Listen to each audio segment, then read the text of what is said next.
बुरेवाला चक number 445 EB में नौजवान कत्ल, विरसा का नाश रोड पर रखकर एहतजाजी मुजाहरा। तफसील के मुताबिक बुरेवाला थाना सिटी की हदूद चक नंबर 445 ईबी में गदा गाड़ी से ट्रैक्टर टकराने से झगड़ा हो गया। दौरान झगड़ा ज़मींदार के मुलाजम ने राशिद अली नामी ट्रैक्टर ड्राइवर के सर में लोहे का राड मार दिया, जिससे वो शदीद ज़ख्मी हो गया।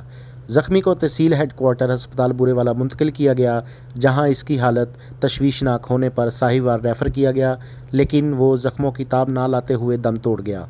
मकतूल के विरसा ने नाश बुरेवाला लाहौर रोड फवारा चौक पर रख कर एहतजाजी मुजाहरा किया और रोड को मुकम्मल ब्लॉक कर दिया। रोड ब्लॉक होने से गाड़ियों की लंबी कतारें लग गईं, जिससे ट्रैफिक की रवानी मुतासर हो गई।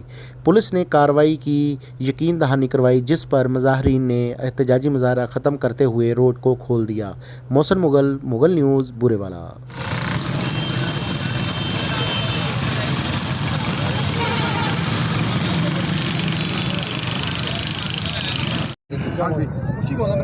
साजिद मेरा नाम है, मेरा भाई छोटा ते इन्हू बेदर्दी नाल कतल किया गया है। मेरे अखां दे सामने इन्हू कतल किया गया ते सानू इंसाफ चाहिए।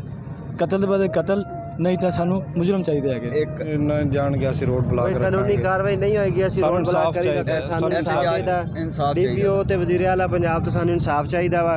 जब तक कानूनी कार्रवाई नहीं होगी असी इसी तरह रोड ब्लॉक करके राशिद ਜਿਹੜਾ ਕਾਤਲ ਹੈ ਉਹਨੂੰ ਫੌਰੀ ਗ੍ਰਿਫਤਾਰ ਕਰਕੇ ਵਾਕਈ ਸਜ਼ਾ ਦਿੱਤੀ ਜਾਵੇ, ਇਕਰਾਰ ਵਾਕਈ ਸਜ਼ਾ ਦਿੱਤੀ ਜਾਵੇ।